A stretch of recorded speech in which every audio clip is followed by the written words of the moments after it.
C'est bientôt la Tabaski pour mettre à la disposition de la population des moutons de qualité à prix abordable. L'opération Tabaski 2012 a été lancée ce matin à l'hippodrome. Cette année, plus de 4000 têtes sont disponibles pour des prix allant de 25 000 à 100 000 francs CFA. Aujourd'hui, 15 octobre, c'est la journée mondiale du lavage des mains au savon. Au Mali, le thème porte sur l'efficacité de la pratique pour éviter les maladies diarrhéiques. Chez nous, seulement 15% des ménages utilisent le savon pour le lavage des mains. La chronique santé du jour nous parle de l'anémie nutritionnelle qui concerne surtout les enfants de 0 à 5 ans. C'est une maladie due à un manque de fer dans l'organisme. Nous en parlerons en fin de journal. Madame, Monsieur, bonsoir. Lundi 15 octobre, bienvenue à cette édition que nous ouvrons avec le lancement de l'opération Tabaski 2012. C'était ce matin à l'hippodrome. Cette vente promotionnelle de moutons est à sa 4e édition consécutive, une initiative du ministère de l'Élevage en partenariat avec le Palaiso. Plus de 4000 têtes sont à vendre pour cette édition. Les prix varient entre 25 000 et 100 000 francs CFA. Le compte-rendu du lancement de l'opération, c'est avec Nyanya Alou Traoré. On a venu à Sokolo, la mairie de Dokobri, c'est vers à Agnono, la région de Sego.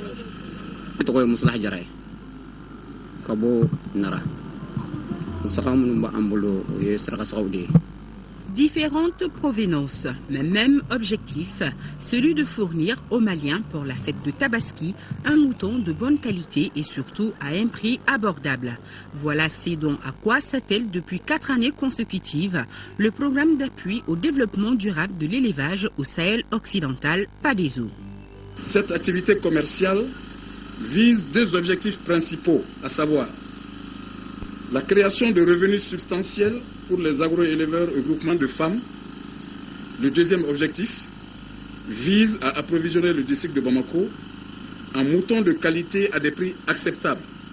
Premier choix qui est marqué, et le troisième choix qui est marqué au rouge, je vais dire le dernier choix, c'est de 25 à 50 000. Le deuxième choix marqué au jaune, c'est de 50 à 75 000. Et le premier choix au vert, de 75 à 100 000. Je dis bien, c'est des fourchettes de prix. Donc ça se discute. Mais ce qui est certain, vous ne trouverez pas un animal sur ces marchés qu'on va vous proposer à 105 francs.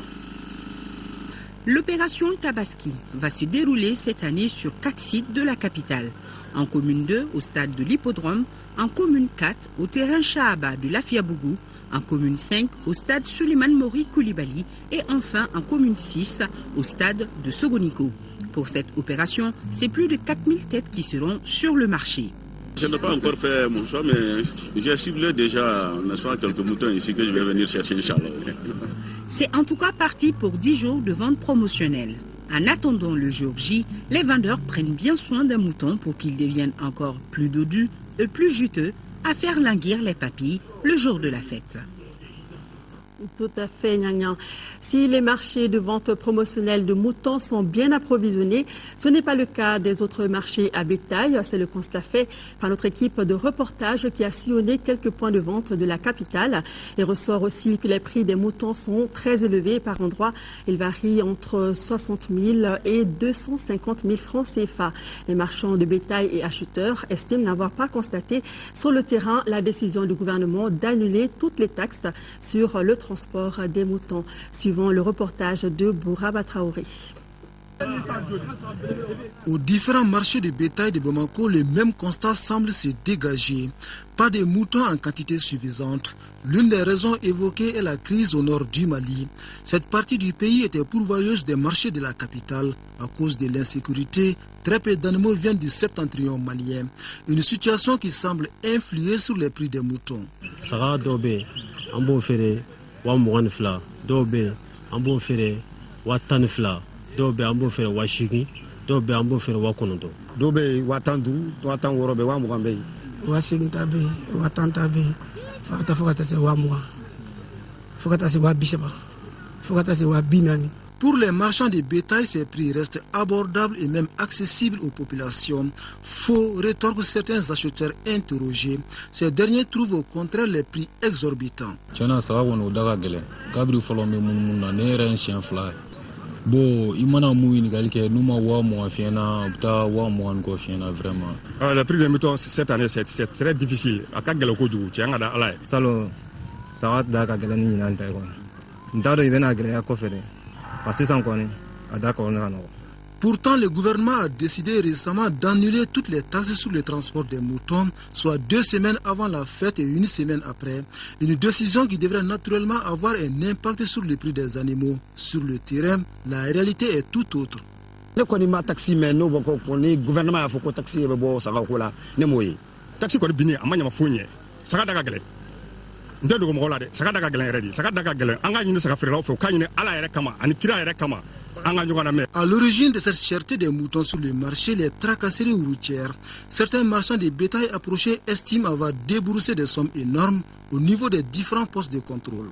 Douanier ñama keme woro fo abi keme duru fo police ñama keme woro fo abi keme duru fo yavamo do yere bala neta do lu ko ne mi o lu yere ba mine bon keme nani keme duru pos wo pos keme nani keme duru nin keme saba nin keme fla nin keme saba nin keme fla o farata ganga se bamoga ya abita ben saka kele anaka passe obina ben ya wa fla ni ko saka ma gelewa abisika no yawa. Si la force doit rester à la loi, le département de tutelle va-t-il prendre toutes ses responsabilités pour faire appliquer la mesure prise sur le terrain?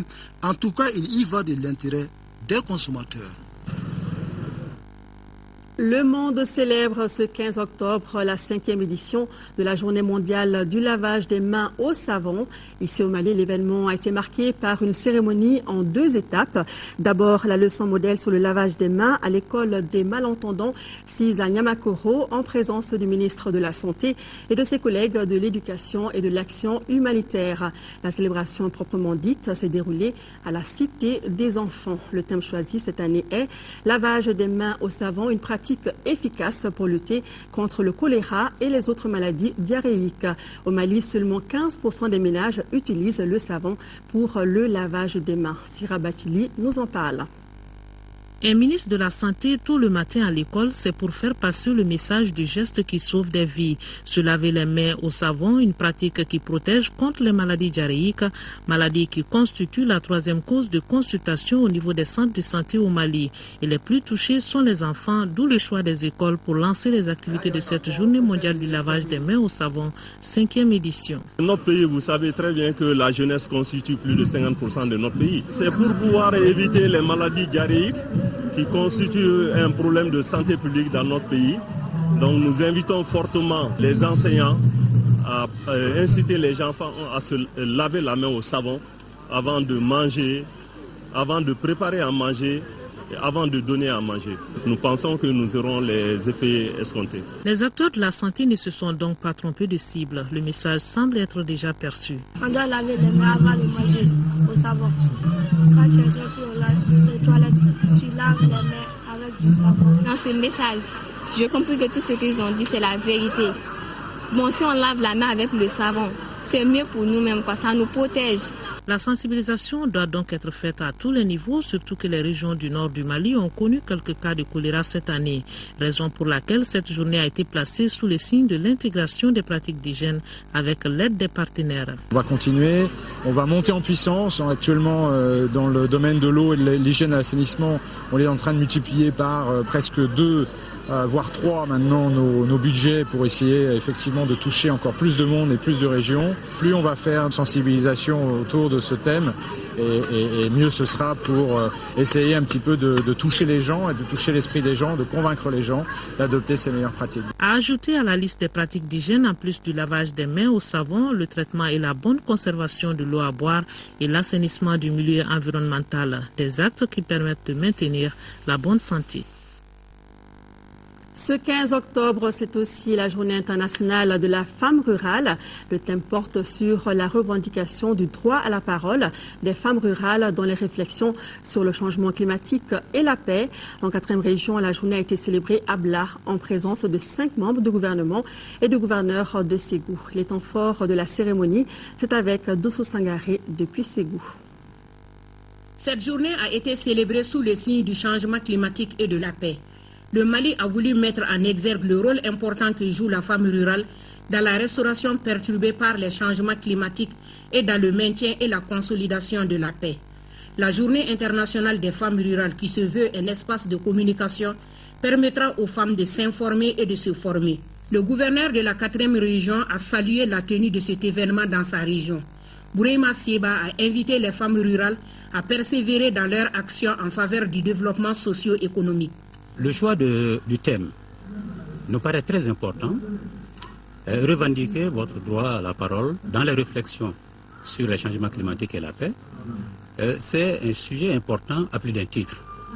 Les changements climatiques, nous savons aujourd'hui que le changement climatique affecte tous les milieux.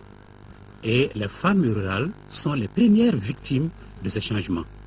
Donc si déjà la réflexion est portée sur cette question, cela nous paraît très très important parce que c'est la femme qui fait la corvée de bois, c'est la femme qui fait la corvée d'eau, également c'est la femme qui participe donc à l'agriculture tout entière.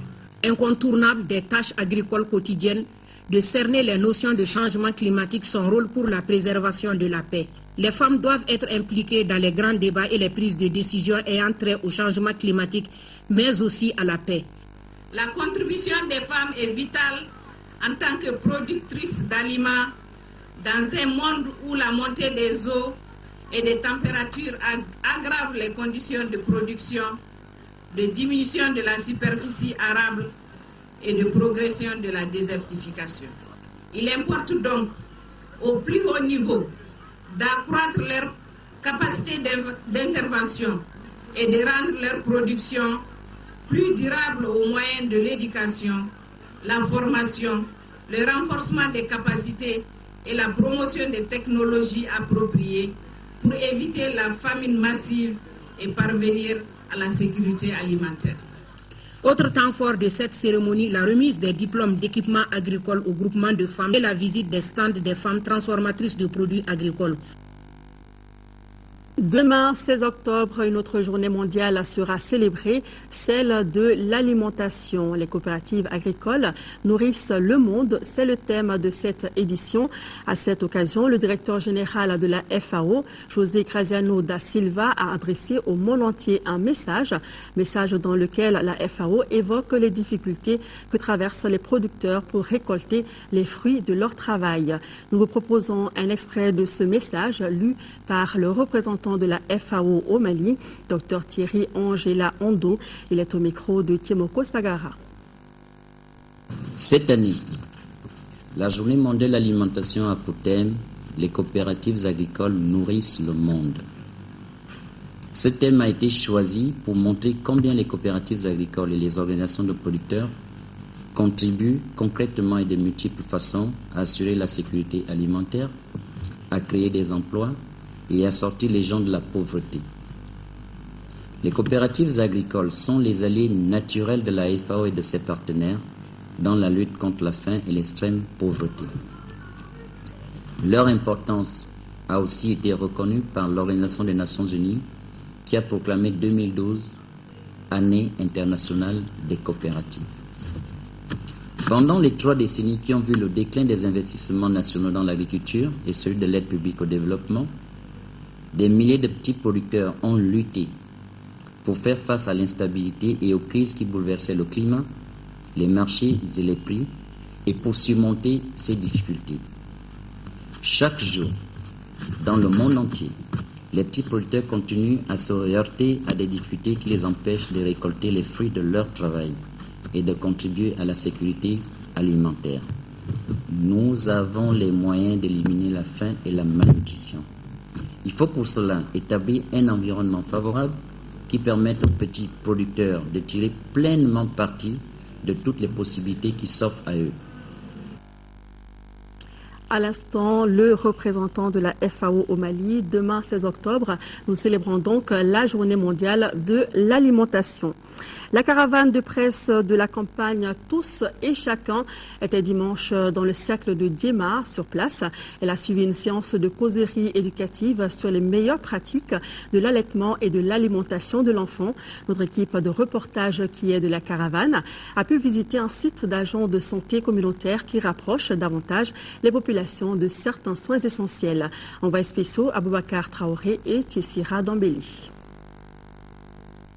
La petite Sokona Kamara du village de Kaindera ne sera pas traitée ici de son paludisme. À la différence de ses camarades d'enfance, elle est référée au CESCOM de Diaokounté Kamara puisqu'elle a des signes de paludisme grave qui n'est pas prise en charge par ce qu'on appelle ici les agents de santé communautaire. Recrutés sur la base de critères précis, ceux-ci ont encore plus d'attributions que les relais communautaires. Il a essayé de faire la prise en charge des enfants de 0 à 5 ans. C'est un paquet de prise en charge, c'est-à-dire le cas de paludisme simple, le cas de diarrhée simple, le cas de toux-urine, le cas de malnutrition aiguë modérée. C'est le premier recours. Le premier recours, ici à Diamouté, ça fait 7 km. Pour prendre les mototaxis, ça fait au minimum 2000 francs plus les frais de consultation au CESCOM. Ici, c'est comme si la pyramide sanitaire ne commençait pas par le centre de santé communautaire, mais par ce poste de santé qui offre les services essentiels de santé. Une initiative UNICEF-US a aidé rapprochant les populations des soins. L'unité de récupération éducative et nutritionnelle intensive du centre de santé de référence de Djema n'est pas une nouveauté. Elle prend actuellement en charge 94 cas de malnutrition et ses causeries éducatives relevant désormais de la routine enseigne aux femmes les meilleures pratiques d'hygiène, d'allaitement et d'alimentation de l'enfant. Dans l'après-midi, une animation publique a permis à un plus grand nombre de femmes et d'enfants de Djema d'apprendre un peu plus sur l'allaitement maternel et l'alimentation du jeune enfant. Retour à Bamako, l'atelier de formation des comptables matières aux techniques d'application de comptabilité a débuté ce matin au siège du contrôle général des services publics. 130 comptables matières sont réunis dans le but de s'adapter au nouveau logiciel offert par le plan d'action gouvernemental. Un logiciel de plus de 120 millions de francs CFA qui devra améliorer et moderniser la gestion des finances publiques. Le reportage de Rachel Tessougui. Au dire du ministre délégué chargé du budget, ce logiciel permettra de renforcer les capacités dans le domaine de la comptabilité matière. On a organisé cette formation pour que les comptables matières puissent exécuter correctement leur travail afin que l'État enfin puisse savoir de quel patrimoine il dispose. Et pour l'accompagnement, c'est d'abord la formation, la sensibilisation, la mise en place d'outils requis pour une bonne tenue de la comptabilité matière. Et à cet effet, déjà, le logiciel est conçu, il est en voie de déploiement. Le logiciel sera opérationnel dans tous les bureaux comptables.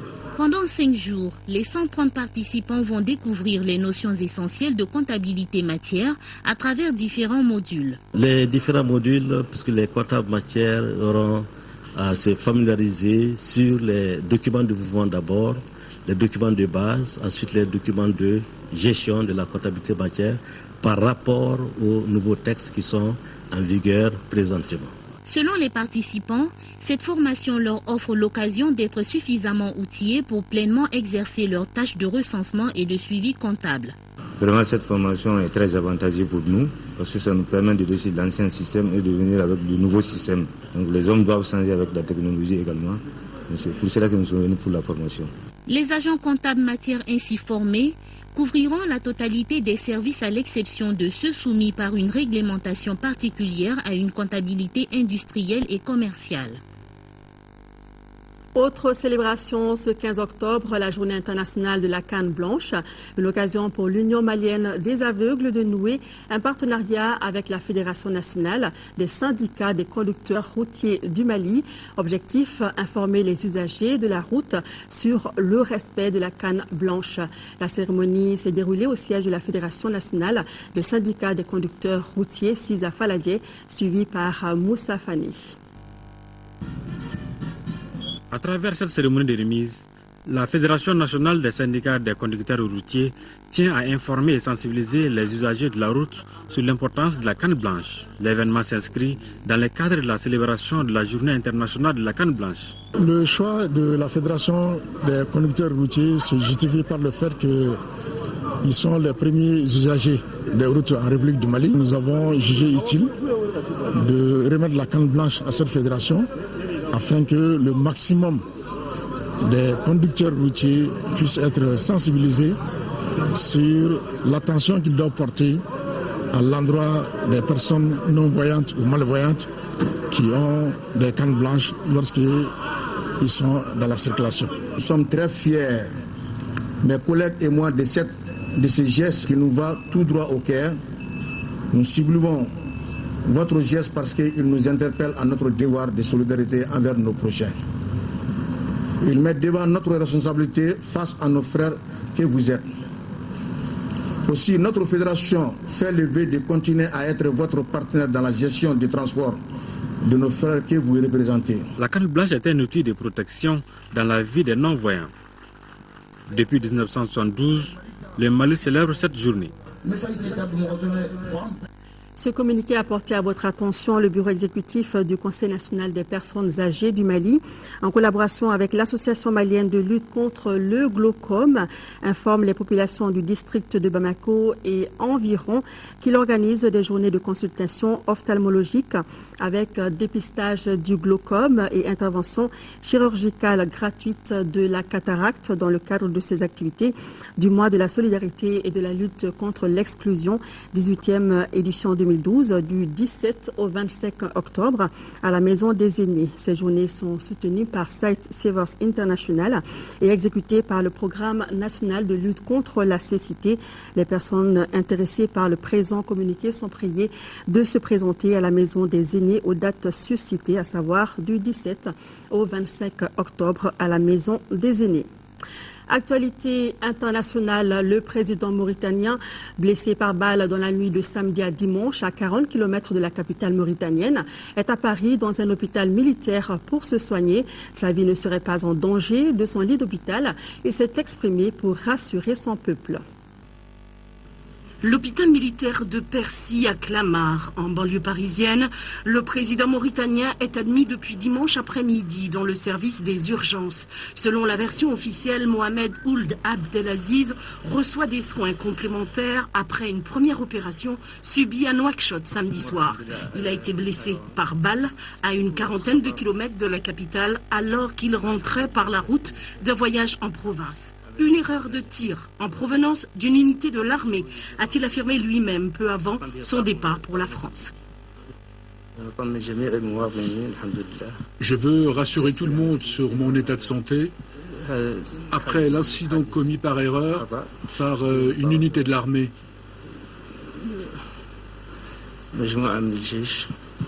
Blessé au bras, selon certaines sources, à l'abdomen, selon d'autres, impossible de s'en rendre compte sur ces images de la télévision mauritanienne.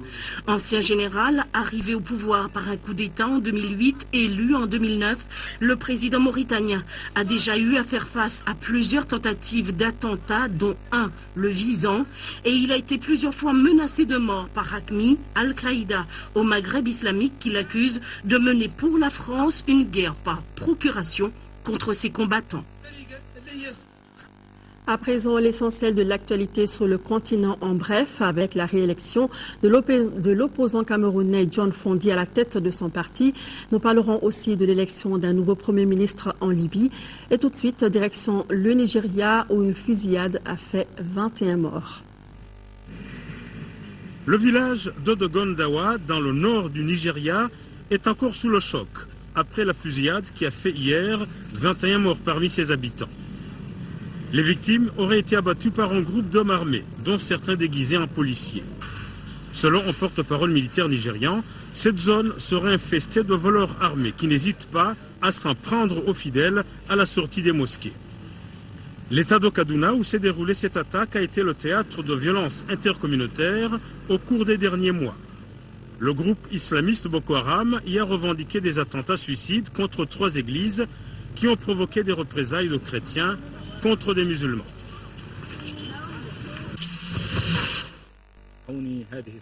C'est un ex-opposant radical au régime de Muammar Kadhafi qui a été élu hier Premier ministre par l'Assemblée nationale libyenne.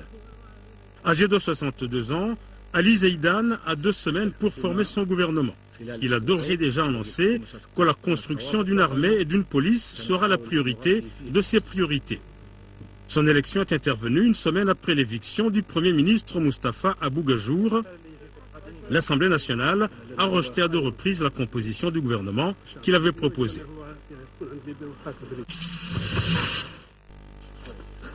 Le principal opposant camerounais John Froundi a été réélu hier à la tête de son parti, le SDF, pour un nouveau mandat de 4 ans.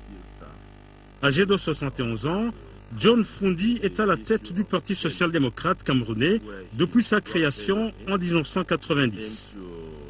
Cette longévité à la tête du parti a été critiquée par certains militants qui ne souhaitent pas le voir briguer pour la 3e fois la présidentielle prévue en 2018. Retour à l'actualité nationale en 5e région. La caravane de sensibilisation de la sécurité routière sur l'axe Bamako-Ségou-Sévaré est arrivée samedi à Mopti. Sur place, les activités ont été organisées, parmi lesquelles des messages sur l'importance du port du casque, la limitation de la vitesse, un jeu concours questions-réponses sur la sécurité routière et la remise symbolique de casques à certaines personnalités. Reportage de Mustapha Doumbia. Financé par l'Union européenne, le gouvernement malien et l'Association malienne pour la promotion du Sahel, AMAPROS. Nous avons voulu cette année encore, dans le cadre de la 10e édition de la Semaine nationale de la sécurité routière, être au rendez-vous. Nous sommes convaincus que c'est vrai que le chemin qui mène à ce changement de comportement est long, que la tâche n'est certes pas facile, mais qu'elle n'est pas non plus impossible. L'importance du port du casque, de la limitation des vitesses, l'utilisation de la ceinture de sécurité et même des catadioptres, ce sont entre autres thèmes qui ont constitué les messages de sensibilisation et les questions du jeu concours. L'initiative est la bienvenue dans une région qui a enregistré de janvier à octobre 2012 36 cas d'accidents, dont 40% causés par les engins à 2 roues. Au nom de l'ensemble des responsables de la région et au nom de l'ensemble de la population, je salue Khalid pour son courage et surtout sa détermination à soutenir cette politique du gouvernement. 50 casques ont été distribués selon les organisateurs dans la région de Mopti, aussi bien dans les villes de Mopti et Sévaré que dans certaines localités traversées par la route nationale 6. Il faut une justice saine et équitable au Mali. C'est le message du réseau Kaira qui a organisé ce matin ici à Bamako une marche en collaboration avec ses clubs d'auditeurs. Parmi les marcheurs, beaucoup disent être victimes d'injustice sociale. La marche est partie de la Bourse du Travail au ministère de la Justice, suivie par Ibrahima Traoré.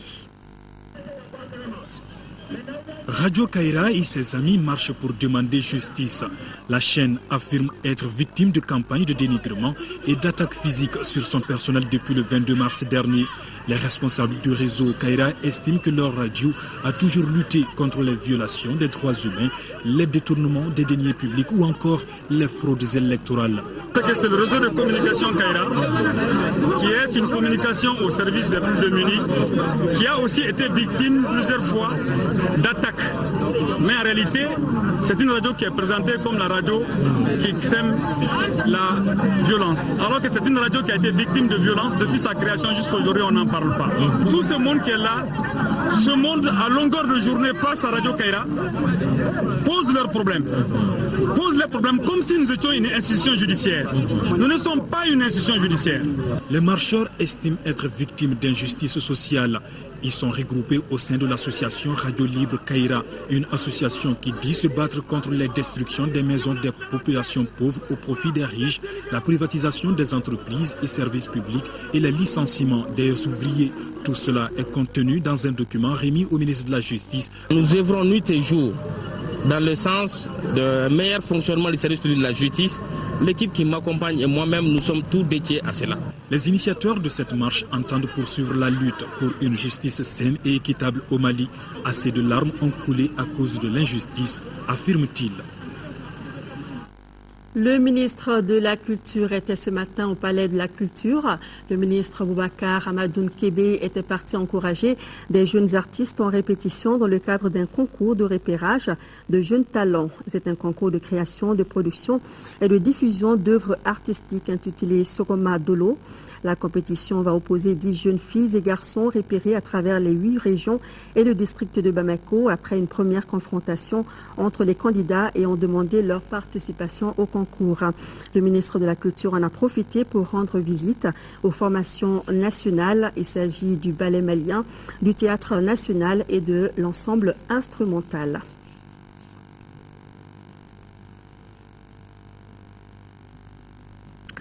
Sport, football, Cannes 2013, 16 équipes sont qualifiées, dont celle du Mali. Parmi les déçus, on peut retenir les Lions du Cameroun et ceux du Sénégal. Quant au Burkina Faso, il s'est qualifié de justesse. Retour ici sur les temps forts de ces matchs de qualification. Dépités les supporters des Lions indomptables. Ils quittent le stade avant même la fin du match. Malgré le retour de son capitaine Samuel Eto'o, le Cameroun a échoué à se qualifier pour la CAN. Un petit 2-1 face au Cap-Vert, pas suffisant pour faire oublier le revers du match aller. Les Lions indomptables ratent donc leur deuxième CAN consécutive. Ce n'était pas arrivé depuis 30 ans.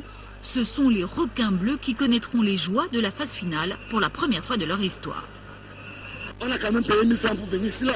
C'est impossible. Nous les supporters depuis les entraînements, on vient au stade massivement rempli. Les gars ne veulent même pas mieux le maillot. L'élimination, les étalons du Burkina Faso sont passés tout près. 6e minute, la Centrafrique ouvre le score à la surprise générale. À cet instant et compte tenu de leur défaite au match aller, les étalons doivent marquer 3 buts pour se qualifier. 2-1 à la fin du temps réglementaire, rien n'est gagné. Il faudra attendre la 5e minute du temps additionnel pour que le Burkina arrache sa qualification sur une tête d'Alain Traoré.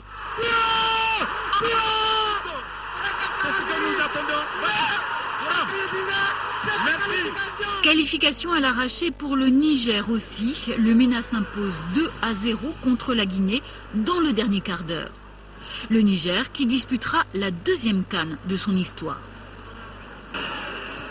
On connaît désormais les 16 pays qualifiés pour la CAN 2013 qui se déroulera en janvier en Afrique du Sud. A noter que la Côte d'Ivoire se qualifie sur le tapis vert après le coup de sang des supporters sénégalais à Dakar qui a provoqué l'arrêt du match contre le Sénégal. Voilà, les 16 équipes se retrouveront donc en Afrique du Sud en 2013. Et par rapport à la performance des Aigles, le bureau exécutif de l'Association des journalistes sportifs du Mali, AJSM, félicite les Aigles du Mali pour leur brillante victoire 4-1 face aux Zèbres du Botswana, synonyme de qualification à la CAN 2013 prévue en Afrique du Sud. Voilà, bravo aux Aigles. Nous ouvrons notre page santé. La chronique du jour parle de ce qu'on appelle l'anémie nutritionnelle, un état pathologique dû à un défaut d'apport de certains éléments constituant les globules rouges, mais le manque de fer et l'insuffisance la plus évoquée au Mali, où environ 80% des enfants de 0 à 5 ans ont des problèmes d'anémie nutritionnelle. Focus Santé, c'est une réalisation de Tessira Emmanuel Dambéli.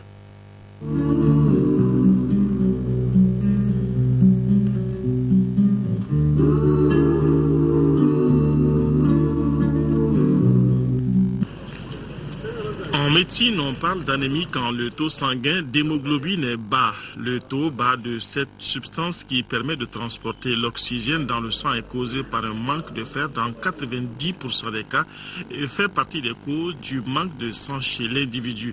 Mais il y a principalement 3 causes à l'anémie. Première cause d'anémie qu'on doit craindre, c'est vraiment un défaut de fabrication même du globule rouge au sein de la moelle osseuse.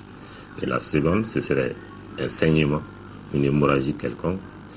Et la troisième cause, c'est une hémolyse, c'est-à-dire une destruction du globule rouge déjà formé. Quand même, souvent, il y a une association possible entre les causes chez un même individu. Quand une anémie est liée à un besoin nutritionnel non satisfait, on parle d'anémie nutritionnelle. Il s'agit d'un état pathologique lié à l'absence d'éléments constituant les globules rouges comme le zinc, le fer, la vitamine B12, l'acide folique. Les manifestations chez l'enfant peuvent être la pâleur qu'on va sentir, mais surtout il faudrait noter une asthénie, un enfant qui est très fatigué, qui a un rendement scolaire qui n'est pas bon, qui a un défaut de croissance, c'est-à-dire une cassure de la courbe pondérale qui ne grossit pas de façon convenable. Cet enfant peut aussi avoir des troubles comportementaux, notamment des troubles de comportement alimentaire. C'est des enfants qui vont se mettre à manger le chiffon, à manger des bouts de papier, à manger du ciment ou à vouloir racler des peintures des maisons pour pouvoir satisfaire leurs besoins alimentaires, entre guillemets, qui n'est pas en fait un besoin alimentaire qui traduit une carence. Donc en ce moment, c'est des enfants qui vont être souvent sujets aussi à des infections. Quand il y a une anémie nutritionnelle, il peut y avoir une sensibilité élevée à développer certaines infections. Et ces infections, quand elles ne sont pas prises en charge, ça peut amener d'autres problèmes. L'anémie qui peut avoir des causes infectieuses affecte tous les groupes de la population, mais c'est chez les enfants qu'elle inquiète le plus, surtout quand elle est aggravée par l'association des causes infectieuses et nutritionnelles. Au Mali, environ 80% des enfants de moins de 5 ans ont une anémie nutritionnelle selon la dernière enquête démographique et de santé datant de 2006. Il faut aussi faire part à l'enfant des aliments qui sont riches en fer, notamment dans notre situation, on peut citer le soumala. Donc c'est un aliment qui est très riche en fer. Et il y a aussi la viande rouge qui peut être conseillée à un certain âge, notamment les abats qui sont riches en fer, et aussi le haricot qui est aussi un aliment qui est riche en fer, qui est abordable dans notre situation. Il faut surtout mettre les mots sur l'alimentation de l'enfant, mais surtout sur la diversification alimentaire. C'est-à-dire que l'enfant ne soit pas à un régime monotone. Il ne faut pas que ce soit seulement de la farine, de bouillie qu'on lui donne, mais il faudrait aussi apporter des aliments riches en fer, que ce soit des aliments riches en fer d'origine animale. Donc c'est la viande et tout ce qui s'ensuit, le foie des animaux par exemple, mais aussi les aliments d'origine végétale qui sont aussi riches en fer. En plus des différentes causes de la malnutrition, la période de diversification de l'alimentation du bébé après les 6 mois de l'allaitement exclusif au sein de la maman peut être une période de descente dans l'anémie nutritionnelle. Quand les mamans se plaignent en disant « elle n'accepte rien », bon, elle n'accepte rien, mais il faut chaque fois donner la même chose en répétant. L'enfant finira par accepter, mais aussi en changeant la manière de faire et surtout, souvent ne pas oublier de commencer à goûter ces aliments avant de présenter aux enfants parce que les enfants, c'est aussi des adultes en miniature, ils savent observer. Donc, quand vous préparez de la soupe, ou quand vous préparez de la bouillie ou n'importe quel aliment à donner à un enfant, il faut avoir aussi la latitude de goûter devant lui pour qu'il voit comment on doit faire et puis voilà, il finira par accepter. L'anémie nutritionnelle en tant que telle n'est pas une cause de consultation dans les grands centres hospitaliers du Mali. Ce sont plutôt ses conséquences qui le sont, comme l'hypersensibilité de l'enfant aux infections. Un paludisme ou une infection respiratoire sur fond d'anémie est plus grave. Si c'est au médecin de diagnostiquer une anémie nutritionnelle, c'est à la famille d'adopter les conditions alimentaires adaptées à l'âge de l'enfant et qui satisfont tous ses besoins.